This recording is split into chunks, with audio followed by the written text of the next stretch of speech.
న్యాయ నిర్ణయం. విక్రమాదిత్యుడు మర్రి చెట్టు వద్దకు వెళ్ళి బేతాళుణ్ణి కిందికి దించి తిరిగి భుజంపై వేసుకొని సాధువు వద్దకు బయలుదేరాడు.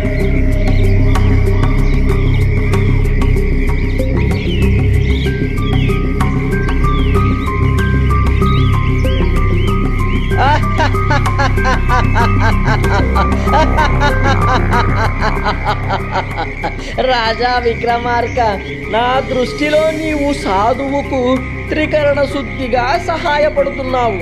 కానీ అనాలోచితంగా ఇచ్చిన మాట, చేసిన వాగ్దానం గాని చేసిన వ్యక్తి వినాశనానికే దారితీస్తుంది.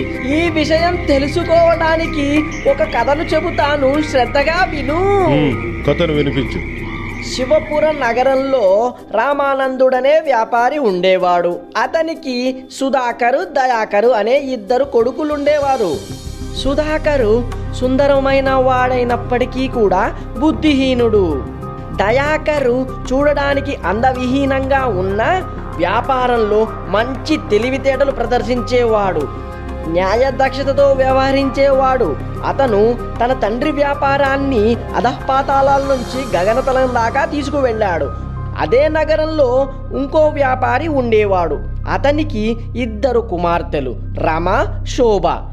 ఇద్దరి కుమార్తెల వివాహము రామానందుని ఇద్దరి కొడుకులకిచ్చి చేయాలని నిశ్చయించుకున్నాడు.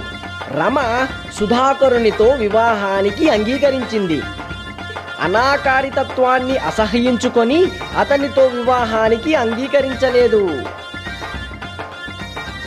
కానీ శోభ దయాకరుని అనాకారితనాన్ని అసహ్యించుకొని అతనితో వివాహానికి అంగీకరించలేదు. మర్ది గారు, నా చెల్లెలు శోభ మిమ్మల్ని వివాహం చేసుకోవడానికి అంగీకరించలేదు. అందువల్ల మీరు ఆమె పట్ల కోపాన్ని పెంచుకున్నారు. అందుకని నా పట్ల కూడా మీరు అయిష్టతతో ఉన్నట్లు నాకు అనిపిస్తుంది. నన్నేం చేయమంటారు చెప్పండి? శోభ నా చిన్న చెల్లెలు.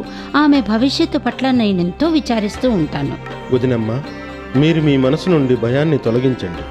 మీరు భయాన్ని వీడి నిశ్చింతగా ఉండేందుకు నన్నేం చేయమంటారో సెలవియ్యండి. ఆస్తిలో సగం వ్యాపారాన్ని, సగం సంపదను మీ అన్నయ్య సుధాకర్ని పేరుపై వీల్నామా వ్రాయండి. వదిన, సగం మాత్రమే ఎందుకు?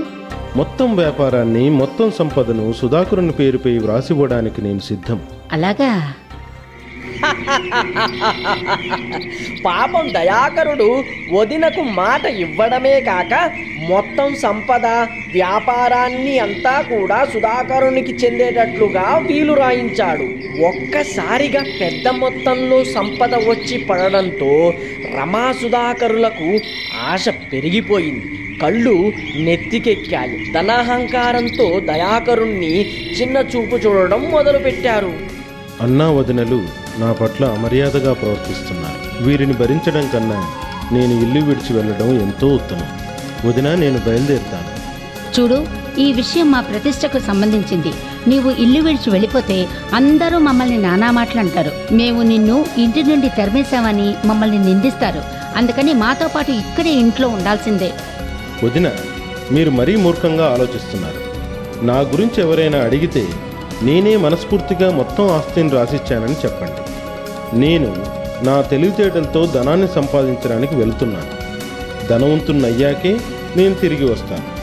ఇక శోభ ద్వారా జరిగిన అవమానం అంటారా? నేను ఆమె కన్నా అందమైన యువతినే వివాహం చేసుకుంటాను. రాజా, వింటున్నావా? దయాకరుడు ఈ ప్రతిజ్ఞ చేసి ఇంటి నుండి వెళ్ళిపోయాడు. దయాకరుడు ఆ విధంగా అడవిలో ప్రయాణం చేస్తూ ఆకలి దప్పికలతో ఇటు అటు తిరుగుచుండగా అతనికి ఇద్దరు వ్యక్తులు గాయాల పాలై ఒక చెట్టు కింద పడి ఉండడం గమనించాడు. వారి ధనాన్ని దొంగలు దోచుకొని కొట్టి పారవేశారు. ఓ యువకుడా, నీ పేరేమిటి? నా పేరు దయాకరుడు. నేను శివపురానికి చెందిన వ్యాపారి రామానందుని కుమారుడను. నా తండ్రి స్వర్గస్థులైన పిదప మొత్తం ఆస్తిని మా అన్నకు రాసిచ్చాను. నేనే కష్టపడి ధనం సంపాదించుకుంటానని ప్రతిజ్ఞ చేసి ఇంటిని వదిలి వచ్చాను. నా పేరు రత్నస్వామి. ఇతను కుసుమకరుడు, నా సేవకుడు. నా వ్యాపారం దేశమంతటా ప్రసిద్ధిగాంచినది. నా వ్యాపారం చూసుకోవడానికి భగవంతుడు నాకు మగపిల్లలను ఇవ్వలేదు. నీవు మాకెంతో సహాయం చేశావు. అందువల్ల నీవు మా వెంట వచ్చి నా వ్యాపారాన్ని చూసుకో. నీకు ఇల్లు వ్యాపారంలో భాగాన్ని పంచిస్తాను. రాజా దయాకరుడు వ్యాపారి సలహాను అంగీకరించాడు. అతని వెంట బీజుపూర్కి వెళ్ళిపోయాడు. కుసుమాకరుని కుమార్తె మనోరమ. ఆమె సౌందర్యవతి. దయాకరుని తెలివితేటలకి, కష్టపడే స్వభావానికి ఆకర్షితురాలై మనస్సులోనే అతన్ని ప్రేమించసాగింది. ఇంకోవైపు రత్నసాగరునికి అందహీనమైన కుమార్తె. ఆమె పేరు రాజవతి. ఆమె కూడా దయాకరుణ్ణి ప్రేమించి పెళ్లి చేసుకోవాలనుకుంది.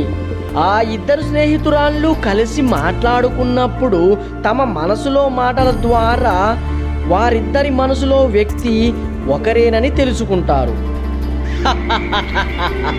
అక్కడ మనోరమ తన మనసులో ఈ విధంగా ఆలోచించసాగింది. నేనొక సుందరమైన యువతిని, కానీ ఆ దయాకరుడు అంత అందమైన వాడు కాదు. అతను తప్పక నా ఈ వివాహ ప్రస్తావనను తిరస్కరించలేడు.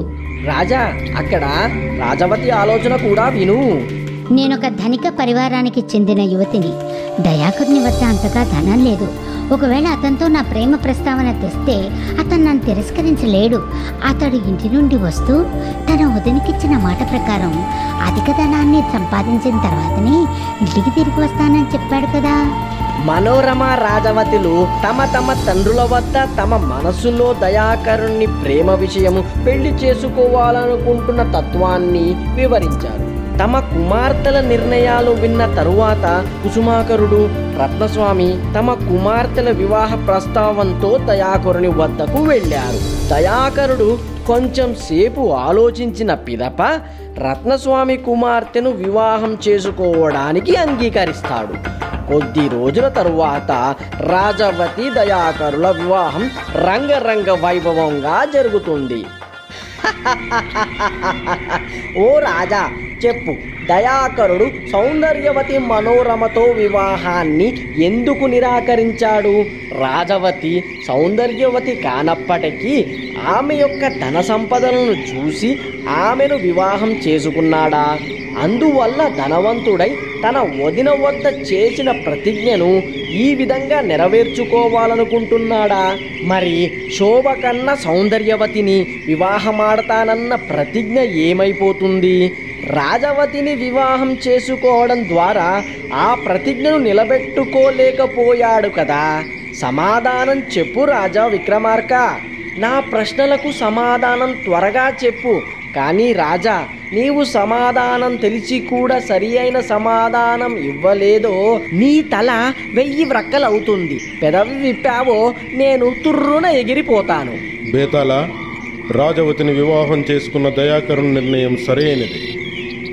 అతను రాజవతిని ధనాపేక్ష కొరకు చేసుకోలేదు. ఎందుకంటే అతను లోభి కాదు. కారణం, తన ధనాన్ని, ఆస్తిని సంతోషంగా తన అన్న సుధాకరుని పేర రాయించి అతనికి అప్పగించాడు. ఇందులో అతని దయాశీలత తేటతెల్లమవుతుంది. అంతేకాదు, ఇంటి నుండి బయలుదేరిన దయాకరునికి అడవిలో దొంగల చేతిలో ధనం దొంగిలించబడి గాయాలతో ఉన్న రత్నస్వామి కుసుమకుమారులకు సహాయం చేయడం అతని దయాగుణానికి మరో నిదర్శనం. అందుకని దయాకరుడు రాజవతిని వివాహం చేసుకోవడం న్యాయసమ్మతమైనది. దయాకరునికి తన కర్తవ్య నిర్వహణపై పూర్తి నమ్మకం ఉంది. మనోరమ గొప్ప సౌందర్యవతి అన్న విషయం అతనికి తెలుసు. అందువల్ల ఎవరైనా ఆమెను వివాహం చేసుకునేందుకు ఇష్టపడతారు. కానీ రాజవతి ఒక సాధారణ రూపం కలిగిన స్త్రీ. ఆమెను పెళ్లి చేసుకునేందుకు అంత తొందరగా ఎవ్వరూ ముందుకు రారు. అందువల్ల రాజవతిని వివాహం చేసుకుని తన ధర్మాన్ని పాటించాడు. ఇక శోభ కన్న సౌందర్యవతిని వివాహమాడతానన్న అతని ప్రతిజ్ఞ విషయానికి వస్తే, అతడు ఆ విషయాన్ని అనాలోచితంగా ఆగ్రహంలో ఉండి తొందరపడి చేసినది మాత్రమే. మంచి ఆలోచన, విచక్షణ ఇప్పుడు అతని నిర్ణయాన్ని మార్చివేశాయి. ధర్మంగా అతడు రాజవతిని వివాహం ఆడాడే కానీ మనోరమకు అన్యాయం చేయాలని కాదు. రాజా విక్రమార్క, మీరిచ్చిన సమాధానంతో నేను పూర్తి సంతృప్తుడనయ్యాను. ఎందుకంటే మీరు నాతో మాట్లాడారు. అందువల్ల నేను మర్రి చెట్టు వద్దకు ఎగిరిపోతున్నాను.